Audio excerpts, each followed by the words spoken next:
నమస్తే పిల్లలు, నేను ఉమ్మెత్త పుష్పం. ఈ రోజు నా నిర్మాణం గురించి మీకు వివరంగా చెబుతాను. మొదటిగా, ఇది నా స్టాక్ లేదా పుష్పవృంతం పెంగమం. ఇది మొక్కకు నన్ను అనుసంధానంగా ఉంచుతుంది. ఇప్పుడు ఇది థాలామస్. ఇది పుష్పంలోని అన్ని భాగాలను మోసే ప్రాథమిక భాగం. ఇది రక్షక పత్రావళి. ఇవి చిన్న ఆకుల్లా ఉండే సెపల్స్. ఇవి ముఖ్యంగా పుష్పాన్ని అది మొగ్గలో ఉన్నప్పుడు రక్షిస్తాయి. ఇది ఆకర్షక పత్రావళి.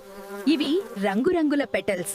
ఇవి పరాగ సంపర్కం కోసం కీటకాలను ఆకర్షిస్తాయి. ఇప్పుడు ఇది ఆండ్రోయిషియం. ఇది పుష్పంలోని పురుష భాగం. ఇందులో స్టెమెన్స్ ఉంటాయి.